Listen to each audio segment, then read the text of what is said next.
Hello. Hello, Luke Shakespeare. What's up? We've got Luke Shakespeare on the podcast today. Welcome to the Warrior Strength Cast. Thank you. Are you nervous? Yes. Yes, I can see. I've never seen you look nervous before. Yeah, no. Microphones First and time for everything. headphones and It's all crazy. It's all right. It's not karaoke. We'll have some shots. Start singing. What's your top karaoke song? I've never done karaoke. Never? Never. Wow. Yeah. I'm sure your fiancé wouldn't say the same thing. No. She would be a karaoke queen, I would guess. So, Luke, tell us a bit about yourself, mate. How long have you been training? You're, 17 now? You've been training for 40 years or something? I'm 24. I've been training since... Sorry. That's all right. Keep the microphone close. I've been training specific powerlifting training since I was 18, so about 6 years. Yep. Competing since I was 19. So again, doing the maths, 5 years. Coaching for the whole time. Coaching well for probably about 3 years out of it. Yeah. You know, everyone starts competing and then feels that they need to coach because in their own journey they've become a great person to coach. But yeah, so my partner and I have a gym that we just started down in Adelaide, so hoping to push the powerlifting to be a little bit bigger in SA. Yeah.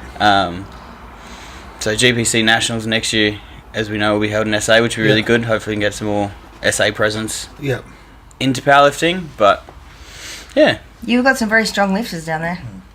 Yeah, SA's, I think for how few are lifters that we have, you can't really argue with the numbers. I absolutely. definitely reckon that's got something to do with recycling.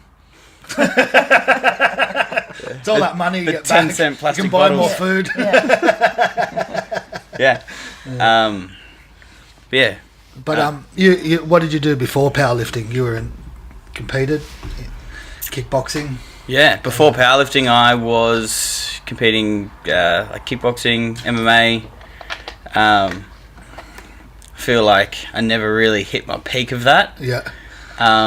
But when did you start that? Probably started when I was like 13, 12. Yeah. 12, 13, something like that. Started in the kids' class.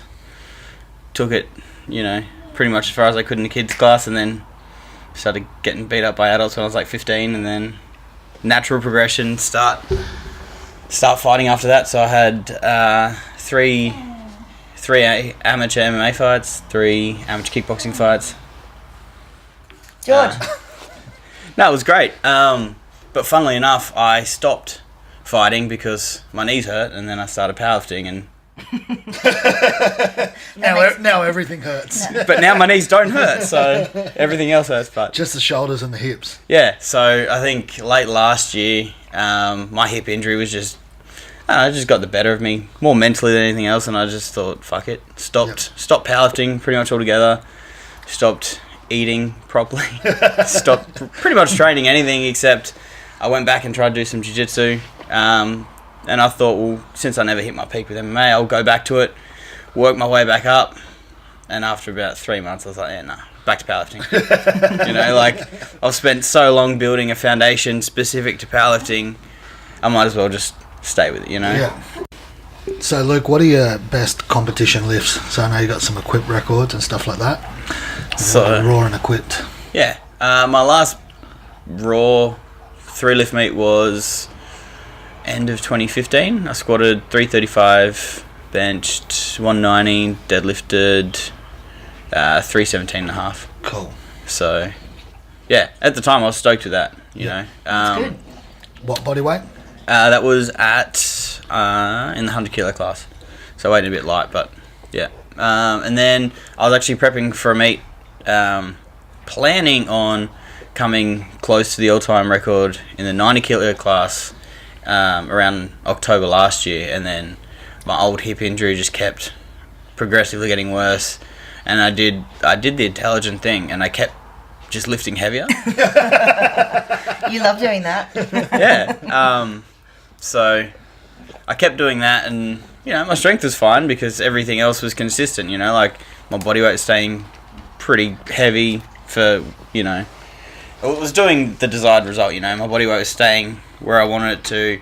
My technique was staying really good. My stability wasn't even that bad. Mobility wasn't bad, but the pain just kept getting worse. So I just thought, fuck it. Like 3 weeks out from the meet, I just tried doing a session in a squat suit.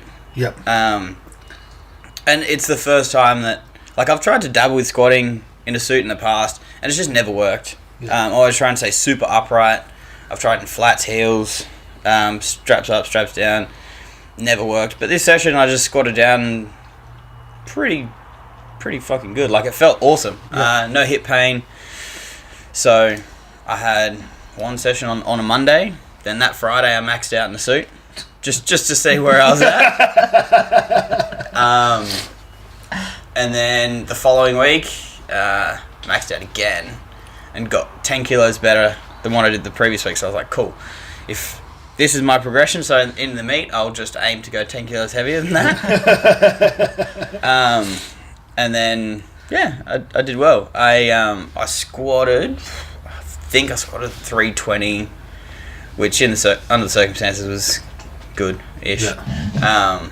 Not when your raw squat is 335, but I did it. And then I benched, 285 and deadlifted 325, I think. Yeah. Oh, cool. Wow. How about that bench games? The old shirted bench. Yeah. Equip bench is really fun. And don't you hold the records in 3 weight divisions for equip bench? Yeah. I think that says more about the lack of equipped benches in Australia. But yeah, they're still very decent benches. I benched 300 at like 105 or something like that. Yeah. So I was pretty happy with that. That's something I'd like to get back, but I just need to kind of build some good training momentum, being able to bench press without shoulder pain, and I'll hopefully attack them again one day. Yeah. I've had one little play in some single ply for the squat suit and the bench shirt. Yeah. And then it was meant to be in my program, and I was so pumped for it to do overload work. And then old mate over here changed my program yet again, and we just took it all out. The Triple Crown came up. But it was fun. I mean, obviously, when I say fun, I had really big like bruises and blood blisters all over my thighs, and my triceps hurt a bit. And I had a bit of bruising from the shirt, but not too much. I feel like it was really, really hard to get into, and Shannon and Pappas were like, "Oh, that's big. That suit's big for you." I'm like trying to get into it. I'm like, "There's no way I'm going to be able to move anything." I'm like stuck like this. I was like, as hard as I tried to pull my elbows, I wouldn't move. I'm like, I'm not going to be able to do anything. Like, I couldn't do a push up. I was like, I'm not going to be able to move. And they're like, once the weight's heavy enough, I will. And I think I benched 110. Yeah. Yeah. So I was like, hell yeah, let's keep this on. First session, bench 110, and then I squat 150 bare knees. Yeah. And the first time in the suit. Yeah.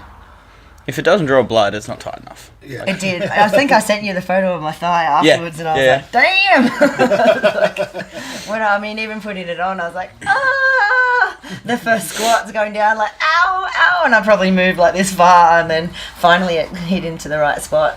And then I was like, I don't want to get it off, and it was hard to get off anyway. Yeah. I think we have a video of me trying to get the suit on, and you like pulling me, and that was entertaining on I had to cut a suit off once. Yeah. Oh, really? I had to actually cut it, yeah. Yeah, I did a deadlift in it, and it was a squat suit that was way too small for me, but I thought, I'll get into it. And it wasn't even good because like I didn't even deadlift well, you know. I pulled 300 and it moved horribly. I tried to like take it off to adjust it, and then just needed to piss really bad, and I couldn't get the suit off. Just couldn't for the life of me get it off. So I had to pull the suit down far enough so that I could just piss to get that out of the way. Yeah. And then I had like 3 or 4 fellas in the gym trying to pull it off. We couldn't do it. Got some pliers, tried to like reef it off, didn't happen. I just had to cut it. Wow. Just do the girl thing, piss through the suit. Yeah. Worry about it later. Yeah. Should have put your pad on first, mate. Yeah. Fun and games. So tell us a bit about your coaching journey. So originally you were Sebastian's apprentice. Is that where you started out? Yeah. I met Sebastian doing my diploma of remedial massage, which is pretty much like my main income at the minute, the manual therapy side of things. Yeah. But met him doing that, started working for him out of all places of Fitness First. Yeah. Which was kind of interesting, you know, like I didn't realise that at the time that Fitness First were not a place for powerlifting. Some people still don't realise that. Yeah. Yeah. Who'd have thought there are powerlifting specific gyms now? Yeah. But I think, like, in 2011, 2012, there was nothing really. Yeah, and especially, like, this was in North Sydney. This was, like, close to the CBD, and there was nowhere, you know, like, I think there are a few places out west, you know. Yeah. I think you were working out of... You didn't have your own gym at that time. I would have been at Double Dragon then. Yeah, so like there weren't many specific dedicated gyms for it. So I began working for him, and still at the time, like 90% of my clients were like Gen Pop, just you know, bring the money in and try and work on the stuff that I wanted to with the powerlifting side of things where I could. And so I used kind of his guidance to push myself with my own training, and from there I just started, you know, I had a little bit of interest around the gym for people that they didn't want to compete specifically powerlifting, they just wanted to get stronger. So started working, progressing in that way. Team slowly built up. I left Fitness First probably 18 months after that. Did just Gen Pop PT work for probably about a year after that, and then started coaching out of PTC Sydney. And I think that's where I really kind of, I was in a good setting, and my team actually grew to be, you know, built, I don't want to say I built a name for myself, but, you know, built some form of reputation.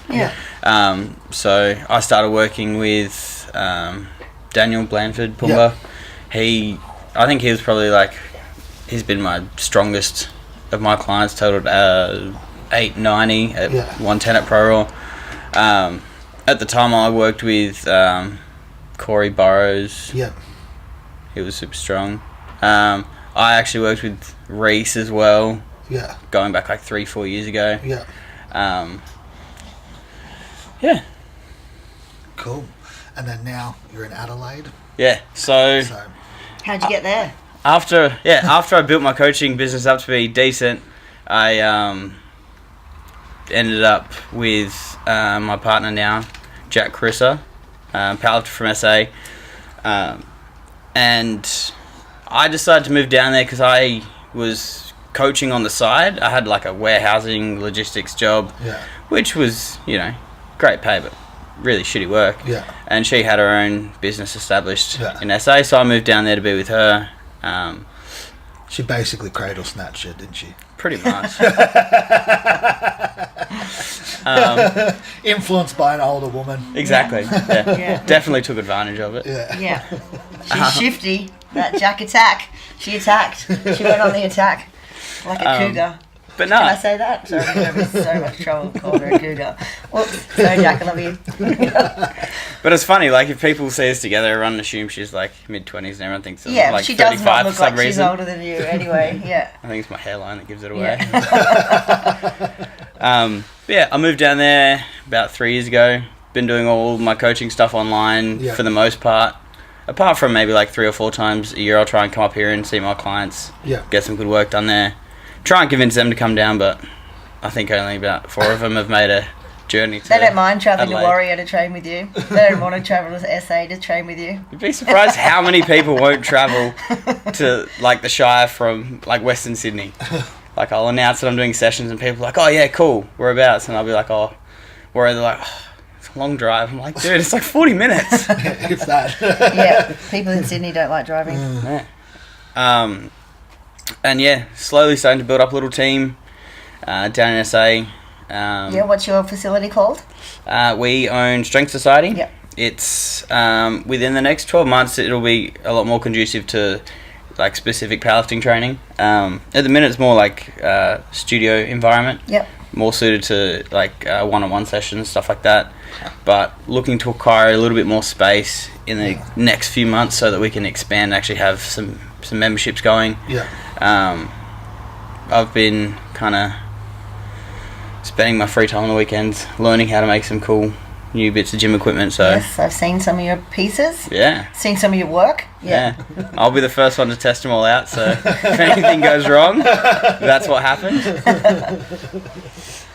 But my goal is to get a really nice big Strength Society team together for GBC Nationals, because now everyone's got an excuse to come down to SA, including you guys. Yeah, we'll come. We'll be there. Well, we're definitely going to that. Yeah. We might pop in beforehand. Yeah. We'll see. We should drive with the dogs. They can hang out with Poppy. Yes. I'm driving that far.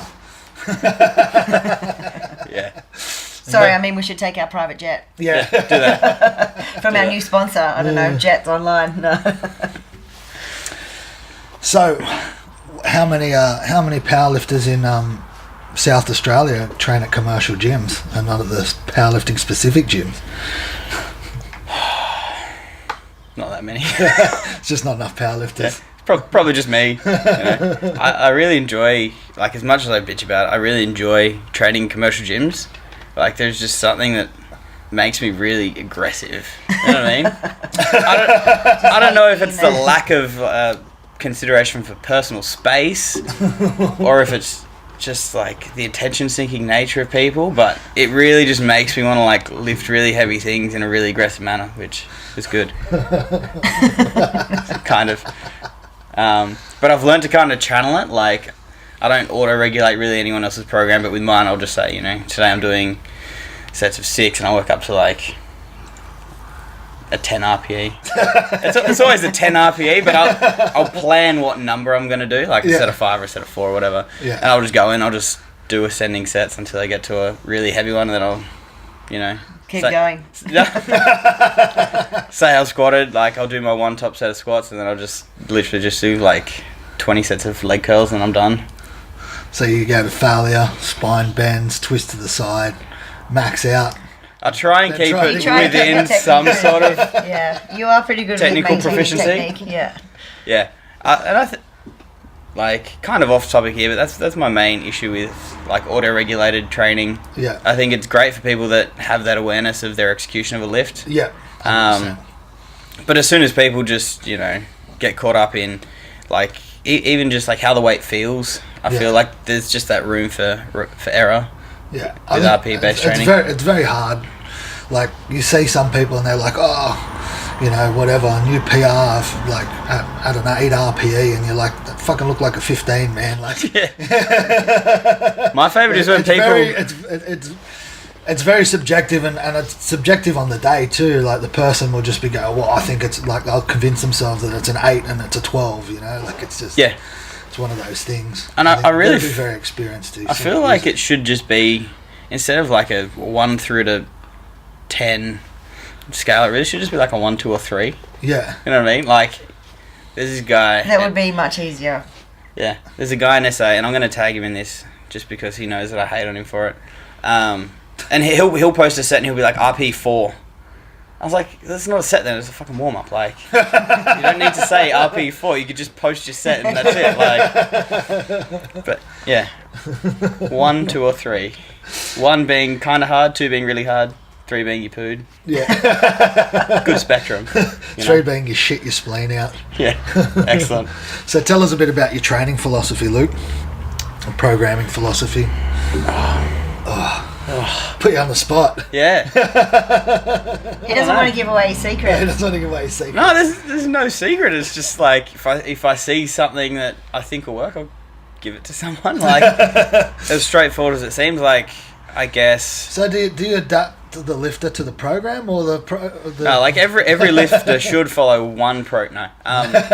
Yeah, definitely. I think, you know, there's no point talking about mechanisms behind things and the ins and outs of different programs, because there are far smarter people that are far more eloquent at discussing the topics, you know, like Mike Israel or, you know, like Chad Wesley Smith, or lots of people that are just better at discussing different types of programming and how they'll benefit different situations. Yeah.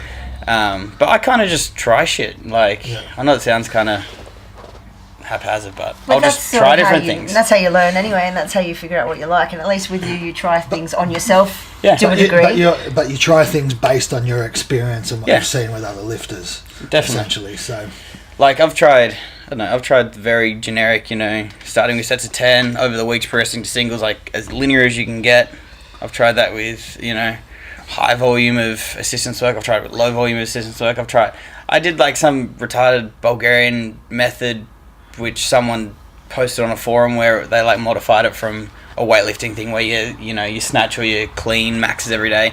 So I would, in the morning, I'd come in and I'd back squat to a max, until I dropped the bar, like not like a conservative max, like, and then I'd bench press, and then I'd come back in the evening and do the same thing with the front squat, and then like a stiff leg deadlift or something stupid like that. I think I actually did that for like 4 months straight.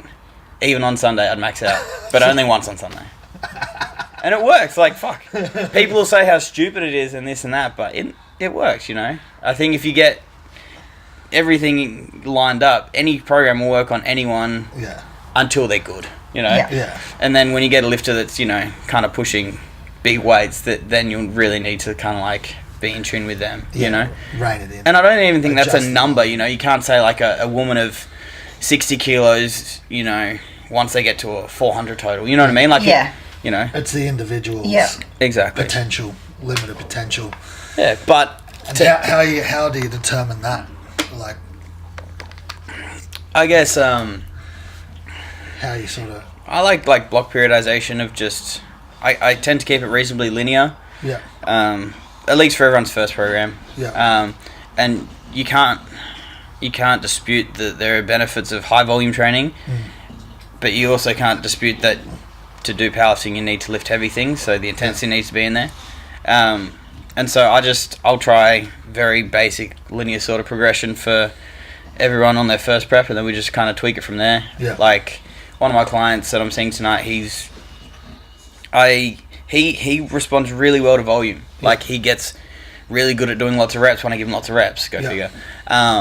But his transition is horrible. So I just know with him that, you know, I won't push his volume for as long because he adapts to it really quickly. So we'll just push a little bit of volume, and then, you know, he might have 3 weeks of more of a volume phase, and then I'll push back to a strength phase for like 8 weeks. Yeah. You know, and I'll just repeat that process again and again. Whereas, you know, I've got, say, I'll take like Pumba for example. Yeah. I can just push him linear all the way through to a meet, you know. Yeah. And I think, you know, some factors that need to be thought about, a technical proficiency. Yeah. You know, you see people that lift like dog shit doing sets of like 20, you know, like, and you're like, yeah, cool, like your 20 rep max is bigger than mine, but I still lift more than you, you know. Yeah. Actually, going back when I was working for Sebastian, I remember one session he deadlifted 280, I missed 270. Yeah. But then we did just like an AMRAP of like 230. Yeah. He got 7, I got 8. Yeah. Doesn't make sense, you know. But yeah, when you're stronger, your reps are further away. When you're weaker, they're closer. And also, like, taking into account sumo versus conventional. Yeah. Like sumo is just a more efficient position for reps, just like benching really wide. You know, like if you took a strong dude and put their hands really wide with 60 kilos, it'd be able to rep it all day. Yeah. You know, but then you know, close grip. Yeah, or you put it to like the, you know, heavyweight. Yeah. And they'll be strongest in their strongest position, if that makes sense, you know? Like, shortest range of motion always isn't best, but you can... I don't even know where I'm going with that. Sort of cheat the system a bit. Yeah, you just need to look at everything. Yeah. Like, one thing that I got from the Broderick Chavez seminar, which was almost anticlimactic because it was just so fucking obvious, but look at big picture first. Yeah. You know, like... And I think there's a lot to be said for planning. Yeah. And I know this goes back to really basic shit, but planning a whole training cycle out. Yeah. And then, you know, obviously shit changes. Yeah. But, you know, having it all set out, having it set out when you're gonna, you know, in what your priorities are in each mesocycle. Yeah. You know, because just like we said, you know, there are benefits to volume and intensity. I kind of don't think it's best to kind of push the linear aspect for everything all at once, you know, like if you're going really high volume of everything, well, say squatting and deadlifting, your hips and lower back are going to get a beating, just like pushing the intensity, you're just going to get really fatigued all the time, so there's going to be an end point. Actually, one thing I really like doing, which I don't know if it's unique to how I program at all, but coming closer to a meet, let's just say got 6 hard weeks of training, I'll like to alternate like heaviest squat and deadlift weeks, you know, so week A will be a heavy squat week. Do the same. You know? We do the same.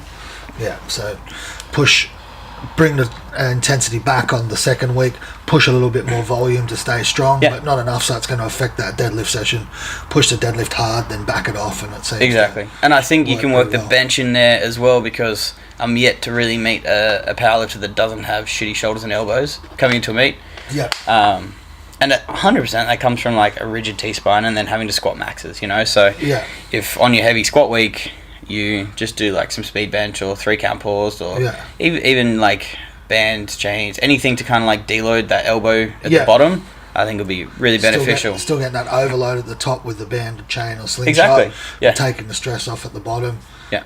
So. And even like another thing in there as well is like speed work. Yeah. My intention for speed work is moving a bar fast. Yeah. With a very strict technique. Yeah. So I kind of like to do speed work heavier than most. You know, like I'm not really familiar with like the West Side method, but it looks like some dudes with massive benches using really light weights with bands and chains really, really fast. Yeah.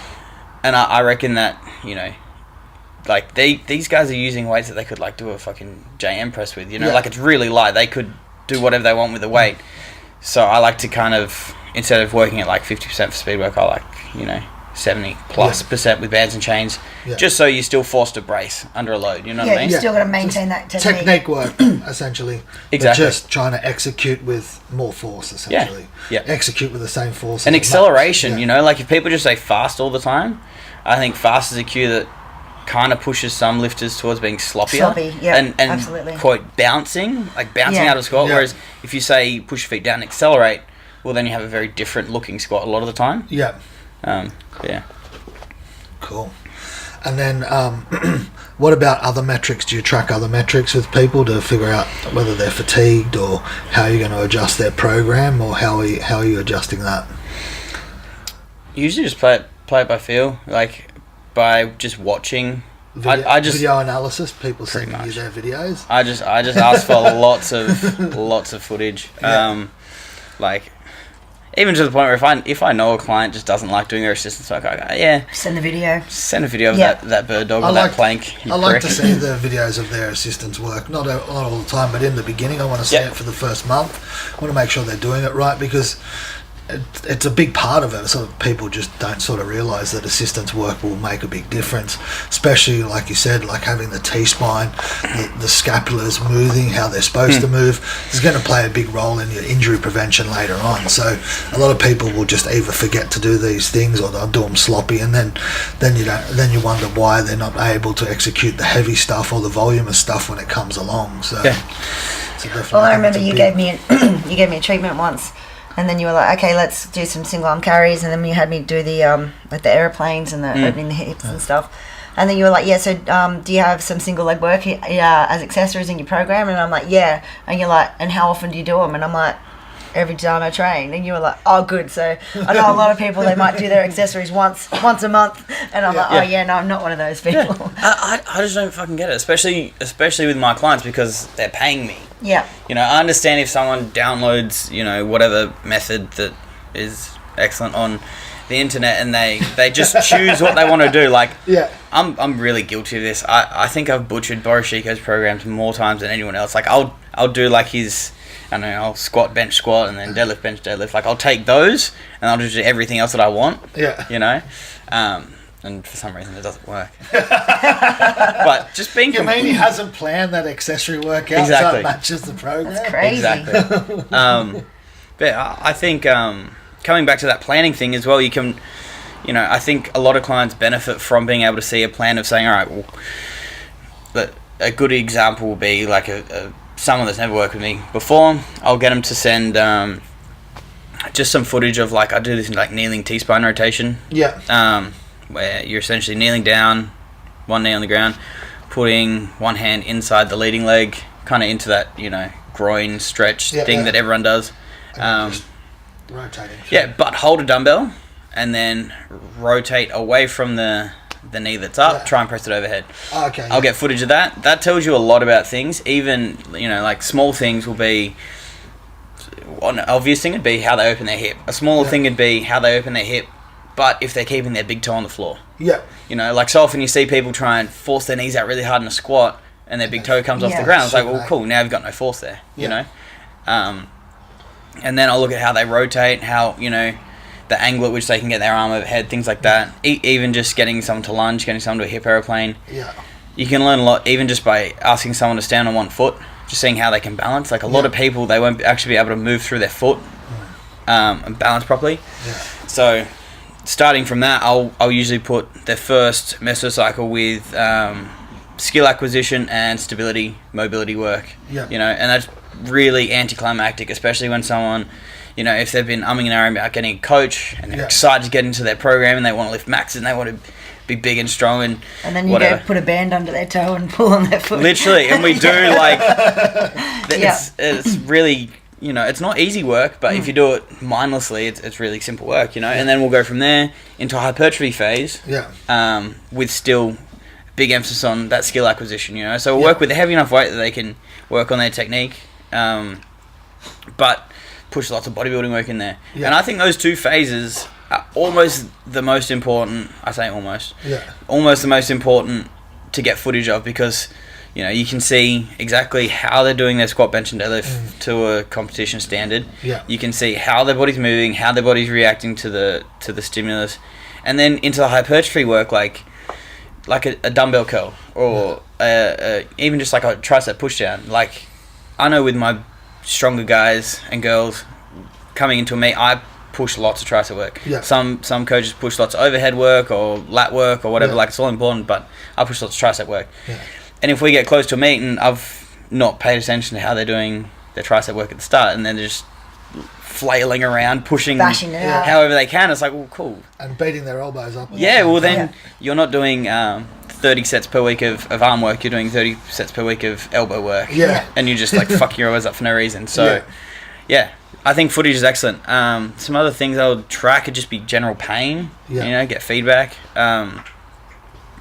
I do like a little bit of like dietary stuff with my clients, so I'll track body weight, pretty standard one. Yeah. With my nutrition clients, I'll track sleep quality. Yeah. Even like, you know, how will they go to the toilet and stuff like that. Yeah. Which is something that a lot of coaches don't like asking. Yeah, I always ask it. Yeah. You have a look, do you? Poo photos? Yeah. Squat footage and poo photos. No. Send us a photo of your shit. Yeah. I'm actually working with a guy from SA, from Adelaide, who's doing a bodybuilding show. Yeah. And I treat everyone reasonably the same, because that's how I work. That's my strength. And I say treat them the same as far as like data points. Yeah. And with him, he's kind of like the first bodybuilder that I've really worked with actually all the way through to a show. So I'm gonna track his like simple things like his daily steps. He's got someone doing his own macros and stuff, so he just gives those to me and I'll track those for him. Yeah. Just in a big spreadsheet. I'll track his total work sets. I'll track his tonnage. I'll track. Even like blood pressure coming into the show, temperature, like morning temperature, evening temperature, stuff like that. And in all honesty, I don't really have a huge amount of insight on what to do with that information, but at least then you can track then prep to prep, day to day. If something's... And then watch the changes over time. Yeah. Exactly. And even looking like from like the hypertrophy standpoint, like people trying to get leaner and stuff, like I think... There's a lot to be said for just tracking your steps. Yeah. Even like workload, as far as not training workload, but just life workload. Yeah. Like, you know, if someone's like a tradie or something, they're doing, you know, a lot more non-exercise specific work. Yeah. Or even like stay-at-home mums and stuff. Like, doesn't sound very demanding, but if they're running around all day on their feet, well, I think that's something that needs to be tracked. It's going to play a factor, especially in like if you're actually legit bodybuilding or powerlifting prep, where the stress of the training load is already very high and it leaves you very little reserves for anything else. Or as well, like you'll see, I've had a few clients that do fly-in, fly-out work at the mines and stuff. Yeah. And they'll take like 2 weeks off before a meet, and they might be cutting weight or something. And all of a sudden, as soon as they stop working, they stop losing weight. And I'm like, okay, well, we've got to drop your food way down. And they're like, oh, I feel like I'm not eating much. It's like, well, you're not moving at all, so you don't need the carbs. Half the activity. Exactly. Yeah, I like to track blood pressure as well, and I like it as a metric because it's a low barrier of entry. Like you can go $100, get a good blood pressure monitor from pretty much any chemist, and it's easy to do. Like if you're tracking HRV, sometimes buying an app and a chest strap or whatever, or like a Fitbit watch can be like a high barrier of entry. Pricey, yeah. So for most people, it's easy to track. Obviously, too, powerlifters tend to use powerlifting as an excuse to be fat and unhealthy, and so at least then they're tracking their blood pressure. It's staring them in the face when they're unhealthy. And then you also too, if it's up high and they've got like a resting heart rate of 80, 90, their blood pressure's up over in the 150s and they're not able to complete the volume in their training program, we'll go, man, you're just fucking unfit. You know what I mean? You're like, you need to clean yourself up a bit. Is that something you'd look to deal with immediately? Or is that something you'd be like, someone say, 8 weeks out from meet, would you deal with that immediately, try and get, those numbers back down into a normal range, or would you just say, all right, well, this is something we need to focus on for next time? Well, I guess it'd depend where they were in the meet, like where they came to you at. Do you know what I mean? Yeah. So if they'd come to me and they'd only just started tracking their blood pressure and it was high, and I'm like, well, fuck, why is it that high? Let's look at your diet, let's look at your sleep, and then how much cardio you're doing, or how many steps you're taking. And obviously if they're doing nothing and then they're eating like shit, or they're just high fast food in their diet or something, well, let's clean up the diet, let's get that down, because they're not going to be able to handle the training load. If they're just going to go, I'm fucked after my main work now, I'm going to have to miss a set or two, or I'm not going to be able to do my accessory work. So it's volume that you're going to miss out on because you're just going to be completely cooked. And then also too, like, if you're fucking that shit before you start the powerlifting prep, you're going to be terrible by the time you get to the middle as well. So you need to allow some buffer of you can't keep everything at a perfect level all the time. That's obviously high level of sports. It's not going to happen. But you want to be in the best case scenario so that you can end up in the best position at the end as well. Like it's like when sometimes girls are like, oh, I feel like a little bit too muscly or whatever. And it's like, you're about to fucking diet. You know what I mean? You're going to lose a lot of that. Even if you've got a little bit more muscly, you need to go in there with more buffer. So then when you get to the end, you don't go, well, I look like I've got AIDS, like. So just on that, have you just been doing some training or coaching with Asha Coulthard? Is that? Yeah. So she just won WBFF figure. Yep. Yeah, Miss World. Yeah. So that's awesome. Looked unreal. Yeah. Phenomenal.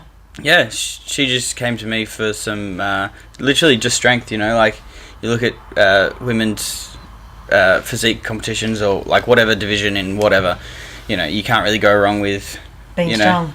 Yeah, being strong, having, big strong looking legs, big hamstrings, big glutes. Yep. Cap delts. Yeah. Pretty standard things that even dudes are like, all those things should be in there as well. Yeah, absolutely. Take note, guys. Yeah, so she did really well. Posterior chain. Aussies.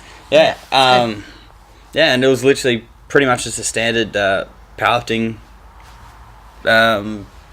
program, just with a bit more emphasis on overall volume. Like you take a bodybuilder, and they're already doing like sets and sets and sets and sets.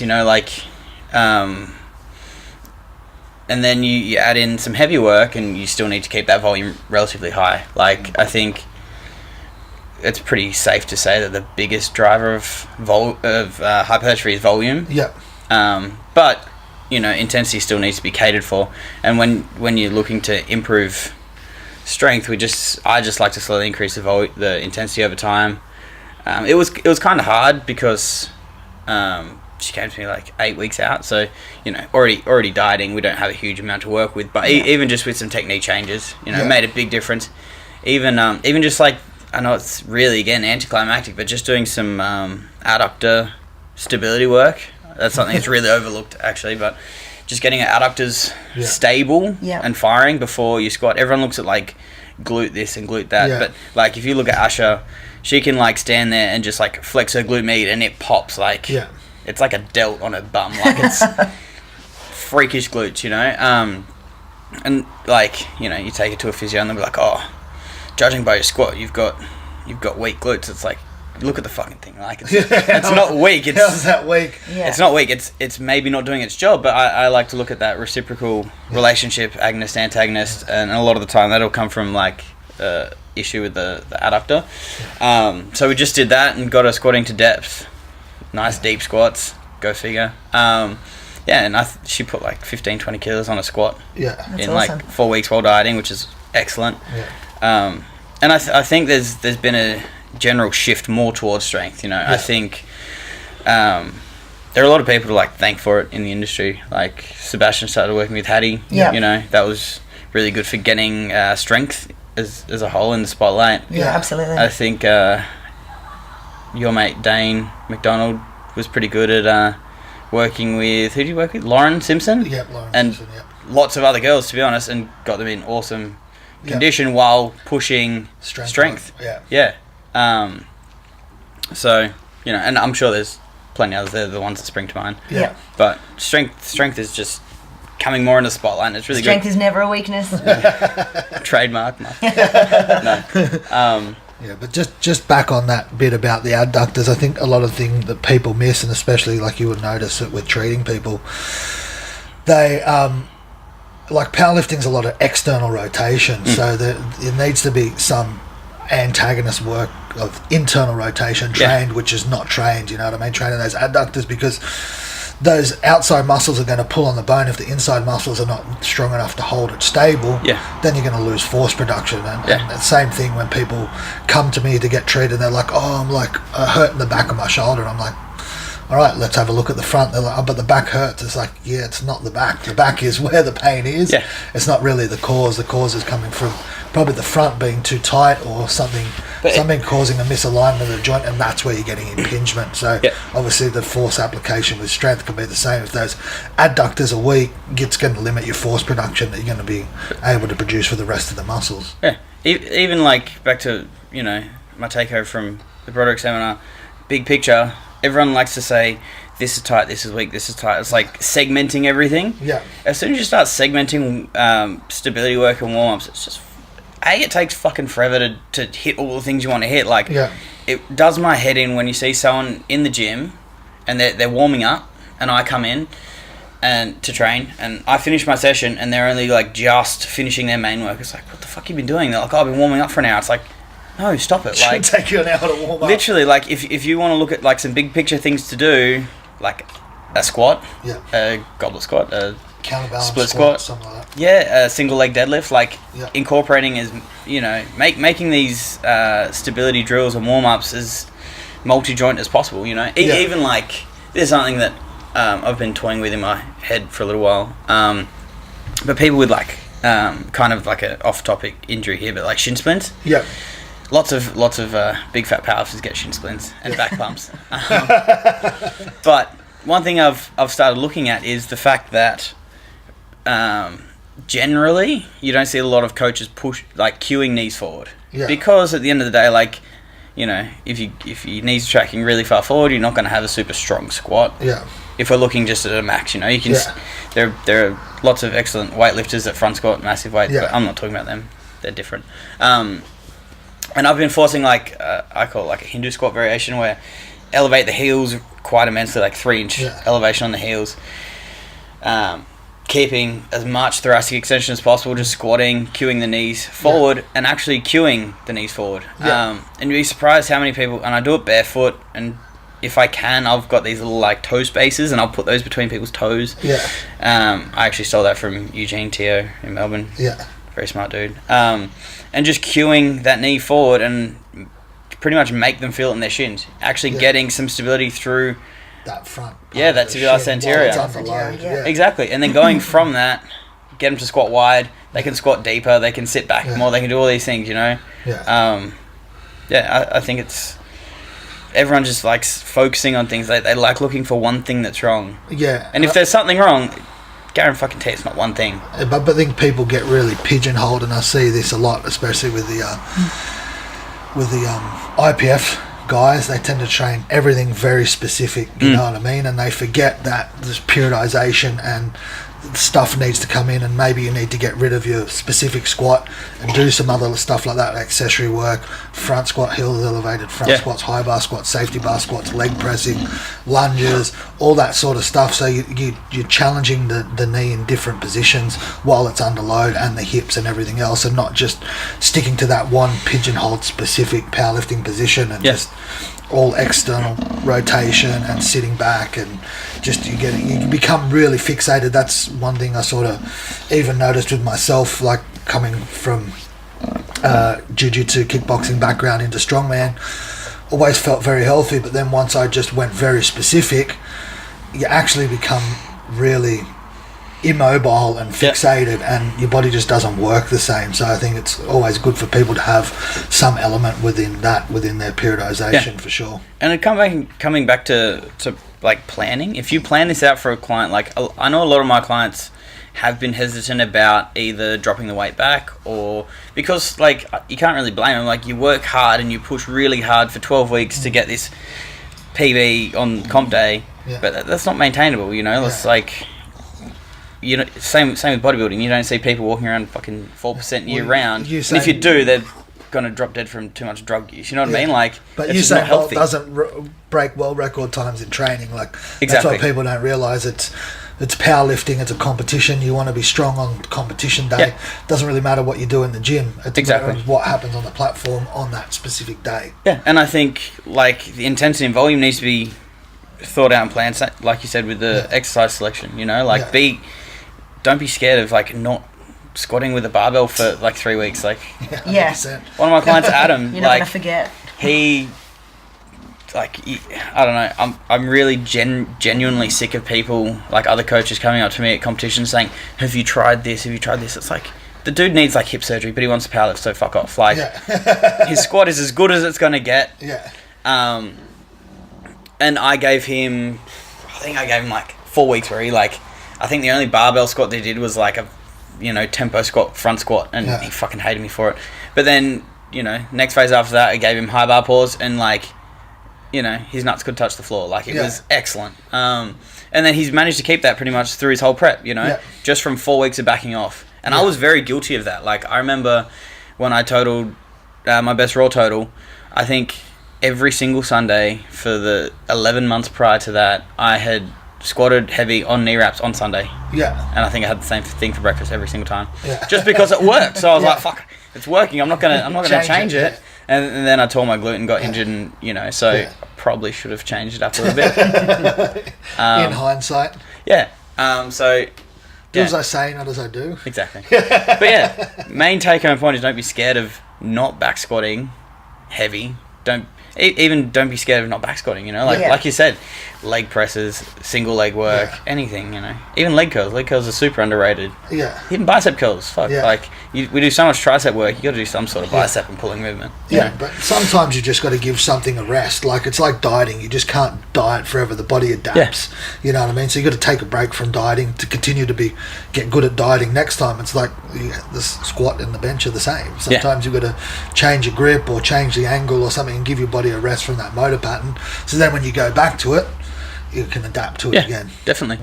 That was that's one of the intricacies that needs to be well thought out when programming. Just knowing like how long it takes us a lifter to be able to get that you know, that competition specific skill back. Like Adam, as an example, we went from not back squatting for 4 weeks, and he went straight back to back squatting, and it looked better than before. Whereas I know with myself, I when I got strong, I was squatting 3 times a week, deadlifting twice a week, and benching 3 times a week. And if you do the maths, that doesn't make sense, but I was doing them in same sessions together. But I needed that higher, I think I did anyway, I did well off of that higher frequency, off that higher volume, just because I think I needed that much frequency to keep progressing my technique. You know. But then sometimes when the technique is already then ingrained, sometimes it doesn't take you as long to. All you need is and much that's to when get the it back off needs to happen. And I think, you know, it's very rare that you see a coach that just gets better and better and better with all his lifters. At some point, something has to give. You know what I mean? Like, if that wasn't the case, like everyone would be, you know, totaling 1,000 kilos. Yeah. And I think a good coach is a person who can look at, like we're talking to you about your bench programming before coming to your last meeting, and I said what went wrong, and you said, okay, well this, and this. Yeah. Well, that's a perfect definition of what makes a good coach. You can, you know, outline exactly why something didn't go to plan. I think there's more to be said for that than writing a good program. Anyone can write a good program, you know. You can download 10, 15, 20 good programs off the internet. It's how to make programs better for a specific lifter. Yeah. And then just obviously that's the whole thing about tracking and writing stuff down. Yeah. If I didn't write stuff down and take notes, I fucking wouldn't have known, you know what I mean? But it's just something that I did when I programmed for it. A few things I didn't take into consideration that I overlooked, and then when I went and looked back and compared the other few training cycles, okay, that's where these ones were better than, or obviously worked better than that one, so let's revisit that. Yeah. You know, so what about equipped benching? Give us a how do you like to program, or what are some of the pitfalls you see with that? Oh my god, I've had so many people ask what I do for it, and it's I got. It's because of the ball. Yeah. That's why he's crying. Throw it to him. That was a shit throw. Sorry, George.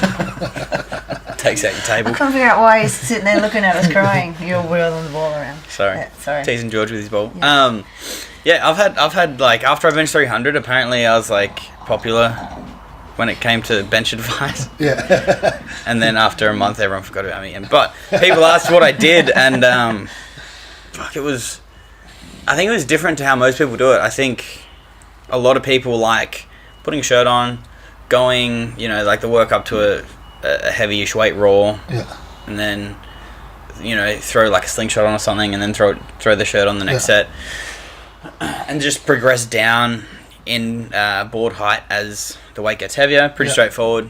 I think that's good to learn a shirt. I think that's really good. But I got some advice from... forgot his name. No.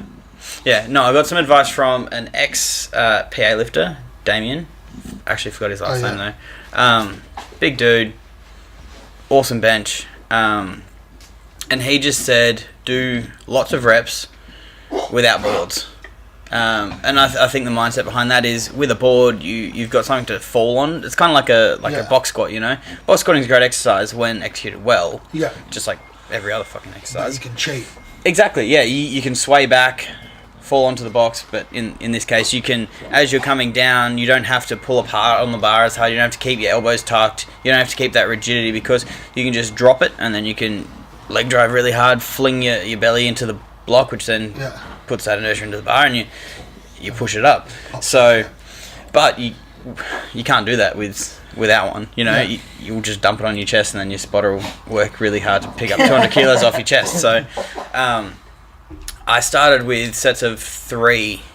I think just what I was doing on the day.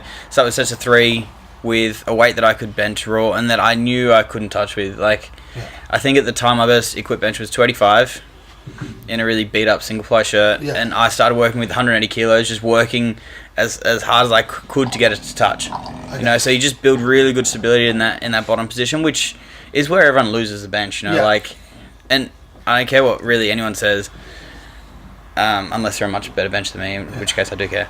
But everyone looks at like an equipped bench, and they're like, "Oh, he missed a lockout." Like, one of two things will happen: they'll dump the bar usually, or they'll press it and they'll miss a lockout. And most of the time, when they miss a lockout, it's not because their triceps weren't strong enough. It's because they just couldn't keep their elbows under the bar well enough. Yeah. For whatever reason that may be, and I find, working with really light weights as close to the chest as possible, you're forced to keep a good position, you know, so it coming down. That proper bar path. Yeah, so technique. For me, I pushed that really hard for like 6 weeks. I'd bench raw once a week, equip once a week, alternating days obviously. And for the first six or 8 weeks, I'd just work no boards, building up in reps. I think I got to doing like sets of 8 with like 220, and I think I touched the chest for like all of them one set. And by the end of it, you don't feel it anyway. You just feel that your hands are fucking numb. And then after that, then I put on a tighter shirt and I just went the standard way and just more weight on the bar, lower down in boards, and just trying to press really heavy. Yeah. So built the technique first. Exactly. Go figure. You know, same, just like you're supposed to do. Yeah. Same as raw. You know, like you're not going to get a newbie who's never bench pressed before and say, all right, well, you're going to arch really hard. You're going to go nice and wide with your hands, and you're just going to do touch and go reps and just work hard. No, you're going to do everything nice and slowly and just keep everything nice and tight. So, Luke, you like to rant a bit on Instagram about the fitness industry. Apparently. Allegedly. Yeah. It might not be Luke on his Instagram. It could be someone else hijacking it. Maybe I just get like anonymous messages that I post. No. I'm just a cynic. Like So what pisses you off the most at the moment? I don't know. Top 10. Top 10. Top 10 pain in the asses. Just gym douchebags. Gym douchebags is a good one. What about doing videos about the chest press machine? Yeah, that's just fucking stupid. Like, actually, I've got a really good one. So I was at the commercial gym that I train at sometimes in Adelaide, just because you know, as annoying as some of the people there are some fucking legends there. And the equipment is just awesome. They got like hammer strength, everything just decked out. It's great. But I was doing, not to just say I was doing something impressive, but I was squatting something heavy enough that you should, you know, if someone's squatting in general, don't lean on their fucking squat rack. Like, that's just like a common sense thing, you know. Whether it's like the empty bar or 60 kilos or whatever, just don't do it. But I was squatting like something above 200, like it was heavy enough to warrant not being a douchebag. And you know the side lateral raises where you hold onto something, put your feet close to it, and you lean away? Yeah. And this dude was doing an instructional video while I was squatting. Wow. I literally couldn't believe it. So, yeah. After my squat, I didn't re-rack. Shout out to him for being a fuckwit. Pretty much. Just a dick of a dude. And so at the end of my squat, I didn't re-rack the bar. I just like, you know, like the... You dropped it back? No, to crush him? It's one of the old videos of, Piros Dimas, the Ollie lifter. And after he does like something ridiculous, like a 260 squat, he like pushes it up over his head. Yeah. I thought I'd try that, so I just like flipped it over, dumped it. Everyone in the gym like looked, and I just walked off. I didn't even put the bar. I was like, you're a fuckhead. And at the time, the guy was working at the gym, so like, you should know better. And wow. Yeah, like... Hope he had to put your bar away. Yeah. I really do. But just like, I don't know. Did you actually get it over your head? Yeah, I got well and lucky. Could you imagine that fucked up? Total douche. Just dumped it on your neck. Yeah. But like, that guy will come over and go, oh, can help you get your shoulders stronger to help with that. Yeah. Try this lateral raise. Yeah, I think big picture, again, in the industry, people like love focusing on how to isolate this and that, and it just does my head in when the majority of people like need to do what their doctor says and move more and eat better, and you know what I mean, like and then you'd see people like trying to do all these intricate like modifications of exercise. Like you see people on a lat pull down, right, and it's really obvious how to use a lat pull down.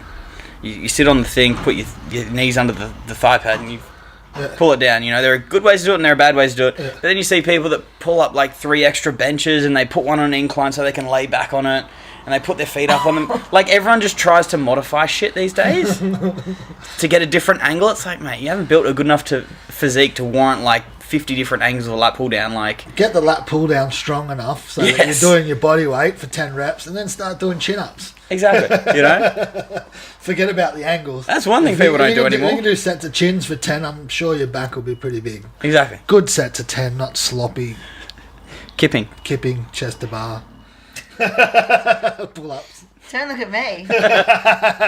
Just the CrossFit, the ex-CrossFitter. I don't do kipping chest to bars anymore. Yeah, but I think, definitely people miss a lot of that big picture stuff, and especially like hunting for programs. Yeah. There's a lot of people that will coach hop and jump to the next program, and it's like, your fucking technique just sucks, man. Well, I think the same can be said for diets. Yeah. Oh, yeah. Again, You big just picture. haven't stayed in a deficit for long enough. Yeah. Or tried like everyone's like, oh, but what's the right one? It's like, well, there is no right one. Just like the good one is the one you'll stick to. The right one is the one that you can do. Yeah. But then people will go, oh, well, I'm gonna like fats are good. I'm gonna eat more fats. I'm like, okay. If that's You easier wanna for go you, on that, if you then like go on bacon that. and don't like then bread. they're like, oh, but I read this article in Women's Weekly or whatever, and then they're like, so I'm going to bring carbs in, but then you've tried like 8 different diets in 2 weeks. Meanwhile, and then you're like, I didn't lose any weight. Meanwhile, because you didn't stick with anything that you actually tried to do. Like, you try to incorporate all of the good parts of all of them. Well, I can do like track my macros if it fits my macros. Have high fats today. Have high carbs tomorrow.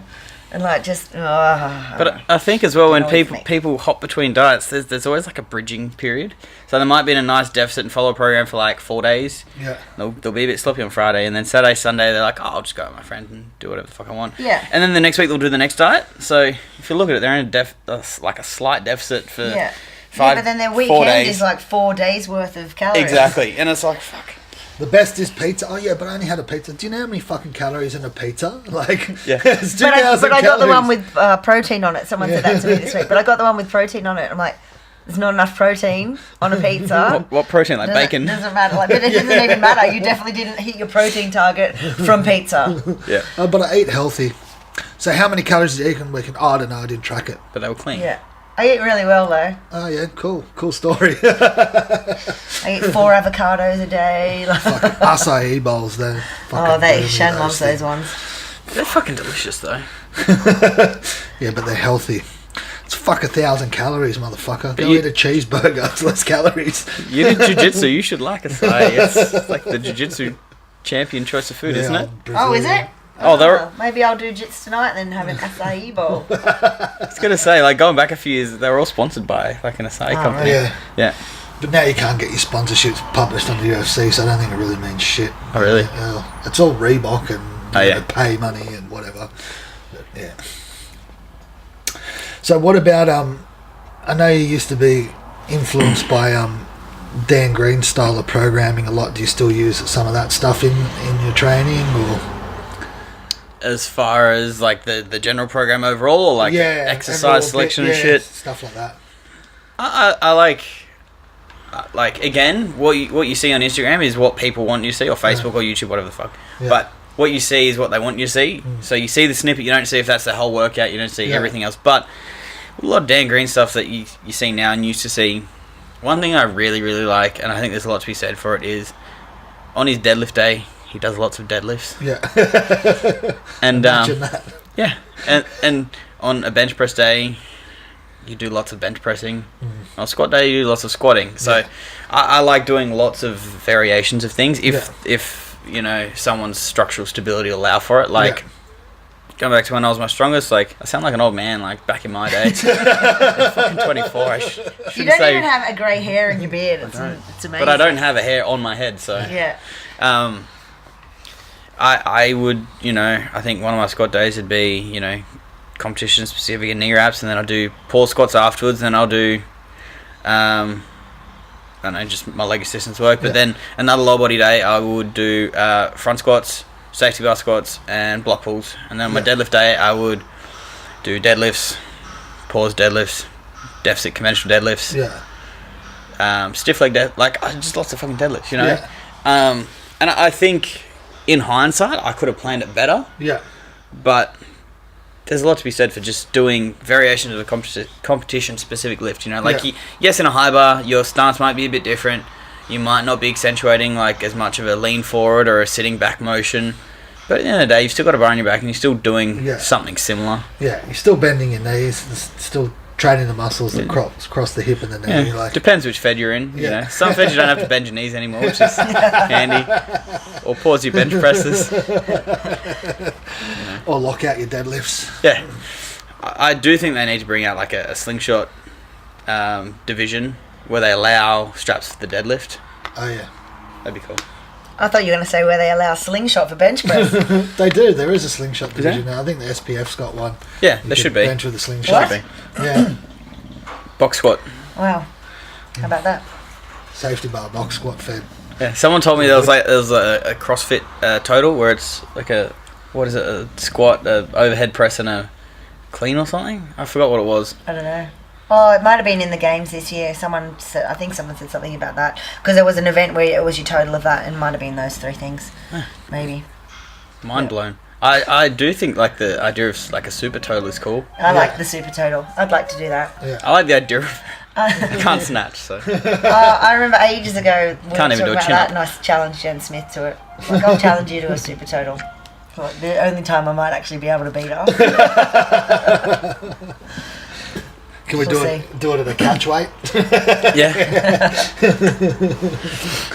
Yeah, sweet. All right. Well, thank you for coming on today, Luke.